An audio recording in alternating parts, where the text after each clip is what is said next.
আব্দুল্লাহ ইবনে আমরিন ক্বালা ক্বালা রাসূলুল্লাহ সাল্লাল্লাহু আলাইহি ওয়াসাল্লাম ওয়া ইন্না বনি ইসরাঈলা তাফাররাকা আলা সিনতাইনি ওয়া সাবঈনা মিল্লাতান ওয়া তাফতারিকু উম্মতি আলা সালাসি ওয়া সাবঈনা মিল্লাতান কুল্লুহুম ফিন্নার ইল্লা মিল্লাতান ওয়াহিদাতান ক্বালু মান হিয়া ইয়া রাসূলুল্লাহ সাল্লাল্লাহু আলাইহি ওয়াসাল্লাম ওয়া মা আলাইহি ওয়া সাহবিহি।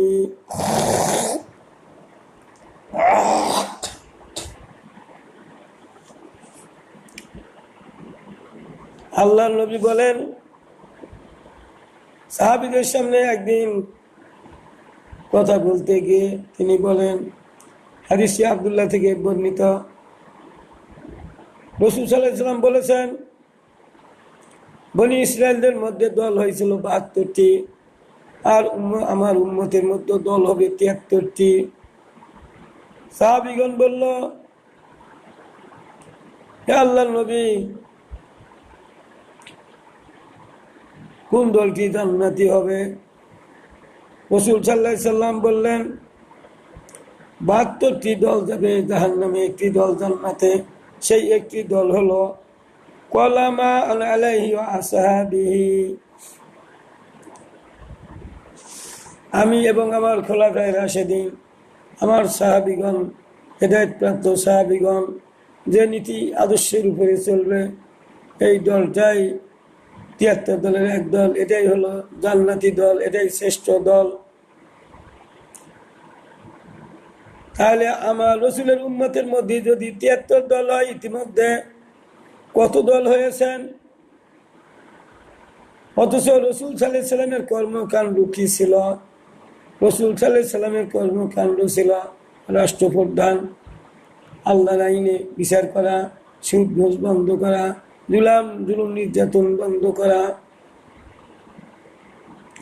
আর এই নীতি আদর্শ রাসূল সাল্লাল্লাহু আলাইহি ওয়াসাল্লাম ইন্তেকালের পরে সাহাবীগণ এই নীতি আদর্শ মানতে গিয়ে রাসূল সাল্লাল্লাহু আলাইহি ওয়াসাল্লামকে তার ওফাতের পর ৩ দিন জমিনের উপরে রাখা হয়েছিল, দাফন করা হয় নাই। কারণটা কি ছিল? কারণটা তো বুঝতে হবে, জানতে হবে কি কারণে রাসূলকে তাড়াতাড়ি করে মাটি দেওয়া হলো না। অথচ রাসূল বলছে, তোমরা ৩টি কাজ তাড়াতাড়ি করবে। যদি মেয়ে যখন এক হয়, যুবতী হয়ে যাবে, তখন তোমরা তাড়াতাড়ি বিয়া দিবে। আর কেউ মারা গেলে তাড়াতাড়ি দাফন করবে।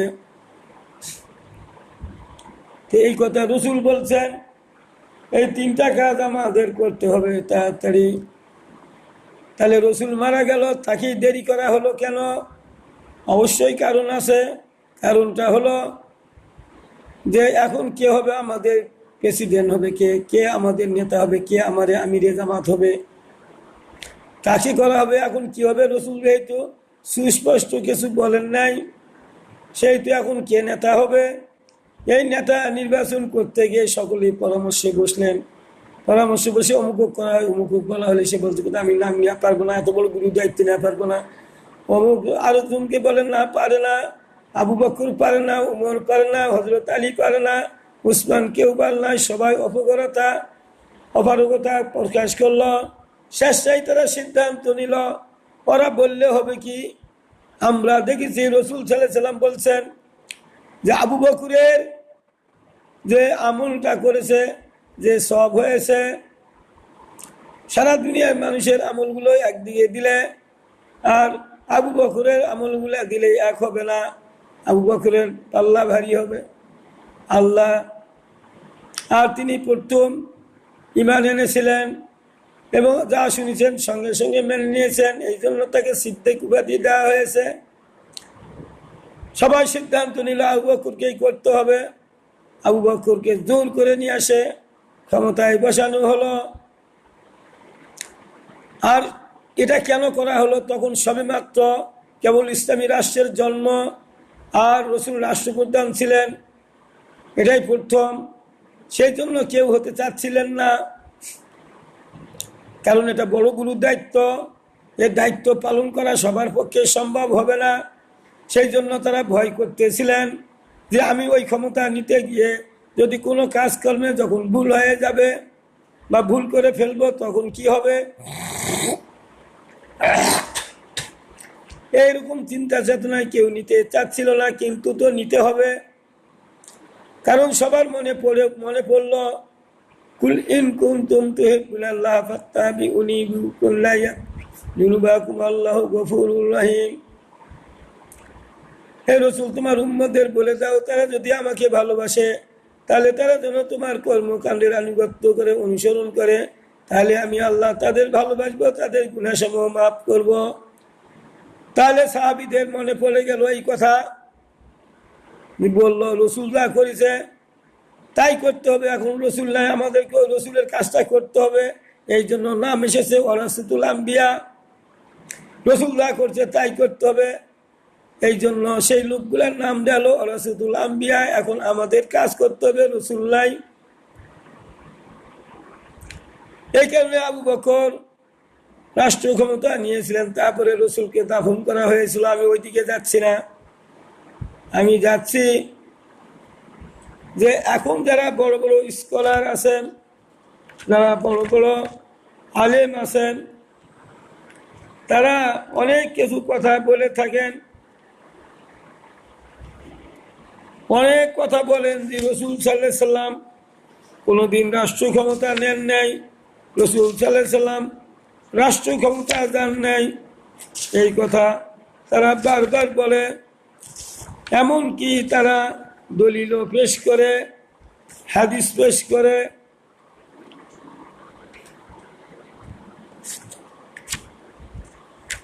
তাহলে ভাইরা আমার, তাহলে রাসূল সাল্লাল্লাহু আলাইহি সাল্লাম কি আসলে রাষ্ট্রপ্রধান ছিলেন কিনা, এটা আমাদের জানার দরকার। রাসূল সাল্লাল্লাহু আলাইহি সাল্লাম যদি রাষ্ট্রপ্রধান না হবেন, তাহলে তিনি কিভাবে সুদ ঘুষ বন্ধ করে দিলেন, চোরের হাত কেটে দিলেন, ফৌজদারি দণ্ডবিধি, ফৌজদারি আইন জনগণের উপর জারি করলেন, ফৌজদারি আইনে সবার বিচার ফয়সালা হলো। তাহলে এইরকম কিভাবে করলো, তা আপনারা বিশেষ করে মওদুদী সাহেব, মওদুদী রহমতুল্লাহ আলাইহি, তিনি যখন এই রাষ্ট্র না ছাড়া, কিছু ইসলামের আইন বিধান আছে যে রাষ্ট্র ছাড়া বাস্তবায়ন করা যায় না, রাষ্ট্রের প্রয়োজন, এই জন্য তিনি রাষ্ট্রভিত্তিক জীবন ব্যবস্থা চালু করার জন্য তিনি বহু বই লিখে গেছেন, কোরআন হাদিস দিয়ে তিনি বহু রচনা করে গেছেন, অনেক সাহাবীদের আলোচনা করেছেন, রাসূলের জীবনের আলোচনা করেছেন, কোরআন হাদিসের তিনি তাফসীর করেছেন। এই জন্য রাষ্ট্রপ্রধান হয়েছিলেন। সাহাবীগণ রাসূলরা করেছে তাই না করলে গুনাহ খাতা মাফ হবে না। তারা যদিও আশারে মুবাশশিরা হলে হবে কি, অনেক মানুষ ঈমান আনার পরে, হাদিস আছে যে প্রথমে কিছু মানুষ ঈমানদার থাকবে, শেষ জীবনে বেঈমান হয়ে মারা যাবে। আবার কিছু লোক প্রথমে ঈমানদার ছিল না, শেষে এসে ঈমানদার হয়ে জান্নাতি হয়ে যাবে। এই কারণে তারা বলল যে রাসূল যা করছে আমাদের তাই করতে হবে, নাহলে গুনাহ থেকে বাঁচা যাবে না, আল্লাহর গুনাহ মাফের একও পাওয়া যাবে না। এই কারণে তারা রাষ্ট্র ক্ষমতায় গিয়ে বিচার ফয়সালা করেছেন, মদিনার সনদ তৈরি করেছেন, অমুসলিম রাষ্ট্রগুলোর সঙ্গে তিনি লেনদেন কাঠামো, তাদের সঙ্গে চলাচল, দুনিয়ার ব্যবস্থাপনায় আইন শৃঙ্খলা পরিস্থিতি মোকাবেলার জন্য মদিনা সনদ রচনা করিয়েছিলেন। তাহলে যদি রাষ্ট্র ক্ষমতায় না থাকবেন, তাহলে রাষ্ট্র ক্ষমতা না থাকলে মদিনা সনদের কি প্রশ্ন আসে? আপনারা আলেম হয়ে যদি বুঝতে না পারেন, তাহলে তো এই তো রাসূলের বাণী ঠিক হয়ে যাচ্ছে যে ওরা বহু দলে বিভক্ত হইবে, বুঝে সুঝে বিভক্ত হইবে। কেউ রাসূলের দেখে রাজগার নিয়ে ব্যস্ত, এটাই রাসূলের খেলাফত। কেউ কোরআন পড়িয়ে হাফেজ বানিয়ে, এটাই তাদের খেলাফত রাসূলের মনে করে। কেউ আবার মনে করে যে পীর সাহেবেরা মনে করে পীরদেরকে টাকা পয়সা দিলে, পীরের পায়ে চুমা দিলেই এটাই হলো রাসূলের শরীয়ত। কেউ বলে নামাজ অত পড়ার দরকার কি, যেহেতু মক্কাতে নামাজ 4 রাকাত পড়েছে এই জন্য কাছে আমরা এক ওয়াক্ত নামাজ পড়বো, অত নামাজের দরকার কি, রসুল তো অত নামাজ পড়েন নাই। তাদেরও কাছে তো দলিল আছে, কারণ রসুল তো মক্কায় 13 বছর 4 রাকাত নামাজ পড়েছেন, এটা দলিল না তাদের, এটা তাফসিরে আছে, তাফসিরে খুঁজে দেখবেন আপনারা পাবেন, হাদিসেও আছে, হাদিসেও আছে, তাফসিরেও আছে। এখন আহলে হাদিসের একজন ভাই মুজাফফর বিন মহসিন, তিনার একটা বক্তব্য আমি শুনলাম, মালদ্বীপে বক্তব্য দিয়েছিলেন। সেই বক্তব্যে তিনি বলেছিলেন রাসূল সাল্লাল্লাহু আলাইহি সাল্লাম কোনোদিন রাষ্ট্রপ্রধান ছিলেন না, কারণ এই হাদিসটা কি, যারা রাষ্ট্র রাষ্ট্র করে যারা রাষ্ট্র নিয়ে বাঁচে না, উনি আবার বলেন তারা কি এই হাদিসটা দেখে না যে রসুলকে রাষ্ট্র ক্ষমতা দিতে চেয়েছিল আবু জেহেল আবু লাহাবেরা, কিন্তু রসুল রাষ্ট্র ক্ষমতা নেন নাই। রাষ্ট্র ক্ষমতা রসুল নেন নাই, এরা এত লোভী রাষ্ট্র ক্ষমতা নিতে চায়। বারবার বলে মুজাফফর বিন মহসিন বারবার জবাব দিতে গিয়ে বলেন, রাষ্ট্রের কথা আসলেই বলেন যে হ্যাঁ রাষ্ট্র রাষ্ট্র ক্ষমতা না, ক্ষমতা ক্ষমতা লোভ লোভ। তখন উনি এই হাদিসটা বর্ণনা করে, আমি আপনাদের কাছে হাদিসটি বর্ণনা করব। উনিও হাদিসটি নম্বর বলেন নাই, আমিও আপনাকে নম্বর দিতে পারবো না, তবে হাদিসটা আমি উনি যেভাবে বলেছিলেন সেইভাবেই আমি উঠাই নিয়েছি। ওয়া ইন তুরিদুল মাল, হাদিসটার মূল কথা হলো যে বর্ণনাকারী তা জানা নাই। ওয়া ইন তুরিদুল মাল, কাফিরগণ বলল রসুলকে তুমি যদি মাল চাও তবে সব মাল তোমাকে দেওয়া হবে, সব সম্পদ তোমাকে দেওয়া হবে, তুমি বড় ধনী হয়ে যাবেন। মা লাকনা আলাইনা, তুমি যদি রাষ্ট্রনায়ক হতে চাও তাহলে আমরা তোমাকে রাষ্ট্রনায়ক বানাবো। রসুলকে বলা হচ্ছে যে তুমি যদি রাষ্ট্রনায়ক হও তাহলে তোমাকে রাষ্ট্রনায়ক বানাবো। ওয়া ইন তুরিদুশ শারাবা, তুমি যদি সম্মান চাও তাহলে আমরা তোমাকে সম্মান দিব, সবাই সম্মান করব। রসুল এগুলাতে রাজি হলেন না, কোনোটাতেই রাজি হলেন না, রাষ্ট্র নিতে চাইলেন না, মালও চাইলেন না, সম্মানও চাইলেন না, কিচ্ছু চাইলেন না। সাওবাত নাকা আলাইনা, আমরা তোমাকে নেতা বানিয়ে দিব। হাত্তা লা নাক্তা, তুমি সারা জীবন নেতা থাকবে, কেউ তোমাকে তোমার হাত থেকে কেড়ে নিবে না। ওরা নাকি বলেছিল যে রসুল তোমাকে সারা জীবন নেতা বানিয়ে রাখবো, তোমার থেকে কেউ কেড়ে নিব না। এই হাদিসটি মুজাফফর বিন মহসিন আলোচনা থেকে নেওয়া।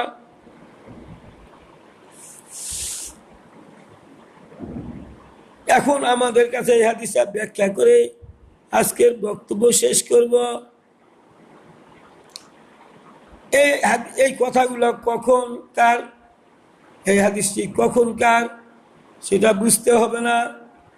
মক্কাতে মাত্র 75 জন 13 বছরে মুসলমান হয়েছিল, ইমানদার হয়েছিল। তো তখন ওই আবু লাহাব আবু জেহেলেরা রসুলকে ডেকে বলল যে তুমি যদি ধন সম্পদ চাও, মাল চাও, আমরা দিব, তবে তুমি আমাদের মূর্তিগুলা সম্পর্কে কিছু বলো না। আমরা যে নাচানাচি করি, মেয়েদের নাচাই, এ ব্যাপারে তুমি কিছু বলো না। আমরা সুদ নেই, আমাদের ভালোর জন্য নেই, এগুলা ব্যাপারে আপনি কিছু বলবেন না, তাহলে আমরা তোমাকে রাষ্ট্রনায়ক বানিয়ে দিব। এই ওয়াদাগুলা করেছিলেন, জীবনে সম্মান চাও, সম্মান দিব, জীবনে তোমাকে রাষ্ট্র ক্ষমতা থেকে নামতে দেওয়া হবে না, নামানো হবে না। এই কথাগুলা বলেছিলেন। তো রসুল যদি ধরেই নেই, কেন মুজাফফর বিন মহসিন বুঝলো না, আমি বুঝতে পারলাম না, ধরেই নেই। যদি রসুল রাষ্ট্র ক্ষমতা ওই সময় নিত তাহলে রসুল রসুল না হয় প্রধানমন্ত্রী হতেন, তারপরে স্বরাষ্ট্রমন্ত্রী কে হতো, খাদ্যমন্ত্রী কে হতো, বস্ত্রমন্ত্রী কে হতো, শিল্পমন্ত্রী কে হতো, পররাষ্ট্রমন্ত্রী কে হতো, বলেন সে লোকগুলা তো দরকার। এখন মুজাফির বিন মহসিন বলেন তো কেন রসুল ক্ষমতা নেন নাই? আপনার দৃষ্টিকোণ থেকে আমি জবাব দিচ্ছি। তাহলে আবু জেহেল কি রসুলের পরেই হবে, স্বরাষ্ট্রমন্ত্রী হবে, খাদ্যমন্ত্রী হবে আরেকজন, তারপরে হবে এইভাবে ওরাই হবে। তাহলে সাংস্কৃতিক মন্ত্রী হবে কারা? ওরাই হবে।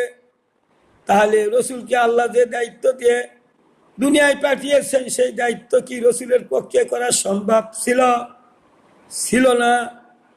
তাহলে রসুল কেন রাষ্ট্র ক্ষমতা নিবেন? লোকজন তো নাকবে, না হলে তো হবে না। এটা একটা আমি জবাব দিলাম, এটা আমার নিজের কথাই জবাব দিলাম।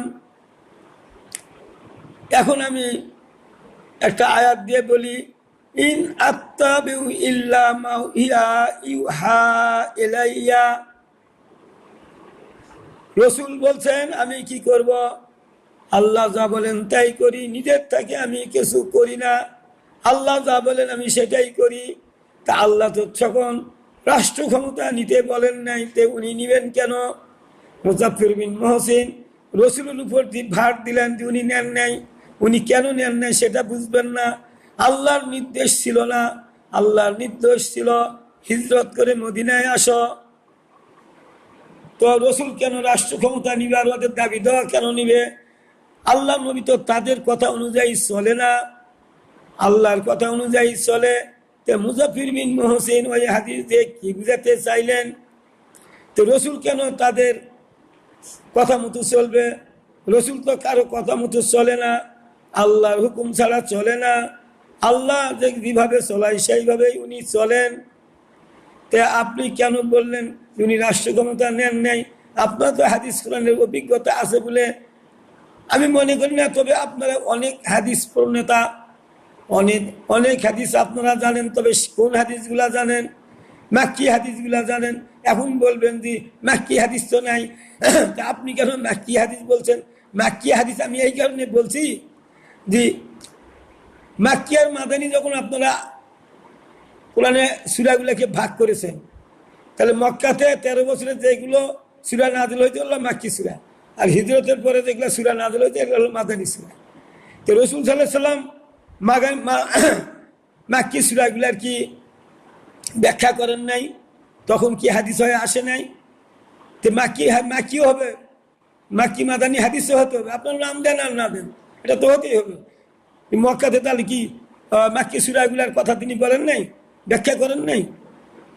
এগুলোর ব্যাপারে আপনি ওই ধরনের হাদিসগুলো আপনারা মেনে চলেন, যার ফলে রসুলের বদর যুদ্ধের পর থেকে রসুলের শেষ জীবন পর্যন্ত যেসবগুলো আইন কানুন শরীয়তি বিধিবিধানগুলো আসলো এগুলা আপনাদের চোখে পড়ে নাই। আর পড়বে কেমন করে? আপনারা তো সিলেবাসটা এগুলা বাদ দিয়ে তো সিলেবাস করেছেন, যার ফলে তো ওই দিকে যান না। আপনারা মনে মনে রাগ হচ্ছেন, রাগ হলে কি হবে? আমি এটা আমার নিজের থেকে জবাব দিচ্ছি যে আপনারা যেভাবে জবাব দিচ্ছেন, তাহলে আপনারা মাদানী সূরাগুলা পড়লে এগুলা কেন বাদ দিয়ে আসেন? রাষ্ট্র ক্ষমতা নেয় নাই, ওই হাদিসটা আপনাদের বলার কি দরকার ছিল? রসুল তো রাষ্ট্র ক্ষমতায় ছিল, বুঝতে হবে না? ওটা আগেকার কথা, মক্কার কথা। মক্কাতে লোকজন ছিল না আমাদের, সেখানে কেন রাষ্ট্র ক্ষমতা নিবে? আর সেখানে রসুল তো আল্লাহকে রাষ্ট্র ক্ষমতা নেওয়ার কথা বলছে না, বরং বলছে তুমি হিজরত করে যাও, মদিনায় যাও, এই কথা বলছে। আমাকে মক্কায় তো একদল সাহাবী, 1-2 জন সাহাবী আসে বলল যে আল্লাহর নবী, আমরা যখন ঈমান আনি নাই, ঈমান আনার পূর্বে আমাদের মানুষ সম্মান করত, আদর করত, খাওয়া দাওয়া করাতো। যখন আমরা তোমার প্রতি ঈমান আনলাম তখন থেকে আমরা প্রতিপন্ন হলাম। আমাদেরকে কেউ সম্মান করে না, আমাদের কেউ আদর করে না, আমরা কি তাদের সঙ্গে লড়াই করব না?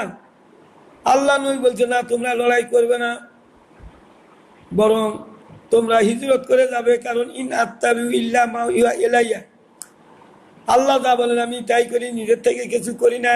তো যেহেতু আল্লাহর হুকুমে আমি চলি, আল্লাহ বলতেছে হে নবী তুমি হিজরত করে মদিনায় যাও, আমি কেন যুদ্ধ করব? রাষ্ট্র ক্ষমতা নেওয়া তো দূরের কথা। আমার ভিডিওটা আজকে যারা দেখবেন, শুনবেন, সাবস্ক্রাইব করবেন, শেয়ার করবেন, এই কথাটা খুব গুরুত্বপূর্ণ।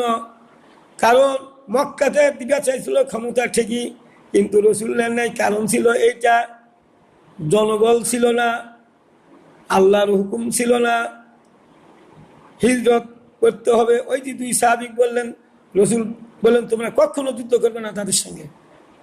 এখন অনেক ভাই বলেন এই তো রসুল জিহাদ করেন নাই, এই হাদিস নিয়ে তো এখন মাথামাতি করতেছেন যে রসুল যুদ্ধ জিহাদ করে নাই, তোরা কেন যুদ্ধ জিহাদ করবেন?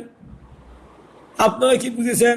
হিজরতের পরে সূরা হজের 39 নম্বর আয়াত দিয়ে যুদ্ধ করার অনুমতি দেওয়া হলো। যারা তোমাদেরকে বহিষ্কার করেছে, যারা তোমার উপর জুলুম করছে, নির্যাতন করছে, তোমরা তাদের বিরুদ্ধে যুদ্ধ করো। কি এলা আয়াতগুলা এইভাবে বুঝেন না আপনারা? এভাবে মানেন না? ধীরে ধীরে যে শরীয়তের বিধানগুলো আসলো, আর কোরআনের আয়াতগুলোও ধীরে ধীরে ধীরে ধীরে রসুলের উপর নাজিল হলো, ধীরে ধীরে শরীয়তের বিধানগুলো আসলো। এটা মাথার ঢোকে না আপনাদের? এটা কেন মাথার ঢোকে না? তো যদি আপনারা আমার এই বক্তব্যটা শোনার পরেও যারা মেনে নেয় না, মানে না, তখন আমি মনে করি কি জানেন?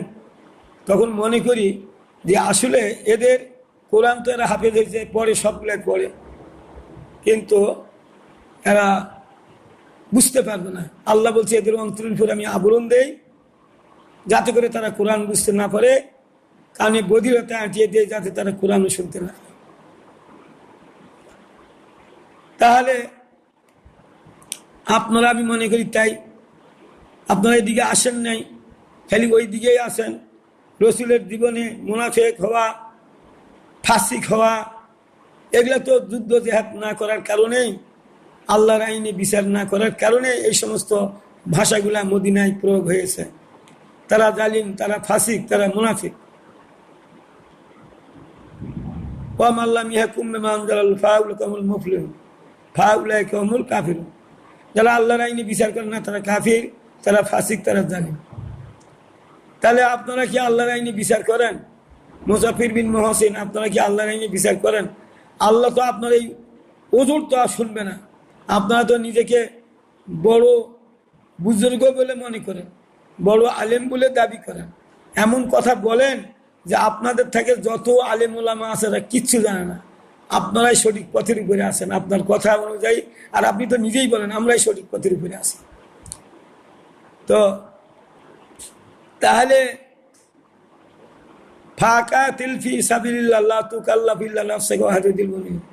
আল্লাহ তো নিজেই বললেন হে রাসূল তুমি অন্যায়ের বিরুদ্ধে লড়াই করো, যুদ্ধ করো, এই ব্যাপারে তোমাকে দায়ী করবো। আর হাররাদিল মুমিনিন, আর মুমিনদেরকে যুদ্ধে উদ্বুদ্ধ করো। এটা ফরজ, এক আমরের সিগা, এটা ফরজ, করতেই হবে, অন্যায় কাজে বাধা দিতে হবে। তো মুজাফির বিন মুহসিনেরা এই আয়াতগুলা দেখতে পান না, এগুলা না করলে আপনি ফরজ বাদ দিয়ে আপনি হাবল তাবল কথা বললে আপনাকে আল্লাহকে ছেড়ে দিবে। আহাসিবান নাস আইতাকু আইয়াকুলু আমান্না ওয়া হুম লা ইয়াফতানুন। তোমরা বলছো আমরা ইমানদার, ইমান আনিয়েছি, এই কথা বললেই তোমাদের পরীক্ষা না করে ছেড়ে দেওয়া হবে? তোমাদের পরীক্ষা হবে না? যুদ্ধের ময়দানেই তো পরীক্ষা হবে ইমানে। তো আপনারা এই ধরনের কথা বলে মানুষদেরকে এখনো ফিরাই রাখতেছেন। এত যে একটা দল বলতেছে আল্লাহর আইনে, আল্লাহ জমিন কায়েম করার জন্য, আল্লাহর জমিনে আল্লাহর বিধান কায়েম হোক, ঐক্যবদ্ধ হন, তোমরা আল্লাহর রশিকে, আল্লাহর কোরআনকে শক্ত মজবুত ভাবে ধারণ করো। কোরআনের ব্যাপারে কেউ বিচ্ছিন্ন হয়ে না, বিভিন্ন দলে বিভক্ত হয়ে না। তা আপনারা এত বিভক্ত দলে কেন? বৃহত্তম দল যারা রসুলের মাদানী মাক্কি জীবনের সব হুকুম হাকামগুলো যারা নিজে মানে অন্যদেরকে মানার জন্য যখন দাওয়াত দিচ্ছে, তখন তাদের দাওয়াত আপনারা গ্রহণ করছেন না, বরং বিরোধিতা করছেন। তাহলে বলেন আপনারা কি সত্যিকার ইমানদার? আপনাদের কথাবার্তা সবইগুলা ভুলে পরিণত হচ্ছে। আপনারা কখন কি বলেন সবই ভুলে পরিপূর্ণ হচ্ছে। কারণ একটা মিথ্যা কথা বললে 1000টা মিথ্যা কথা দিয়ে ওনাকে সাপোর্ট করতে হয়। সত্যের পক্ষে থাকলে অত কথা লাগে না। এই যেমন আমি কয়েকটা কথা বললাম, এর উত্তর দিতে পারবেন?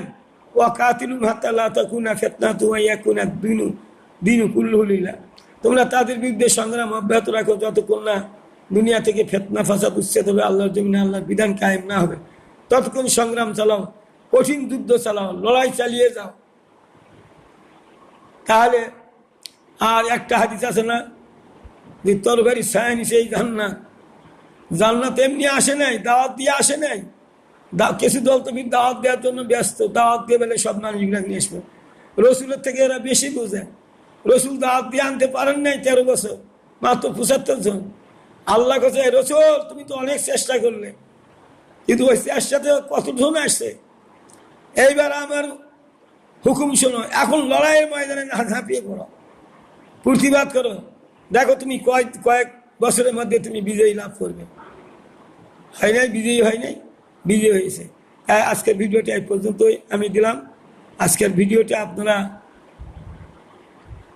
শেয়ার করবেন, সাবস্ক্রাইব করবেন। ভাইরে দেন, কার পূর্ণ করেন না, দেন। এগুলো কথা আপনারা, আমি বলছি বড় বড় স্কলারের মুখ দিয়ে শুনে আপনারা ওগুলা বেশি এক করেন, আমাদেরগুলো একটু দেখেন না। আপনি অন্তপক্ষে আমাদেরগুলো একটু দেখেন, বিশ্লেষণ করেন, ব্যাখ্যা করেন, দেখেন কি বলা হয়েছে।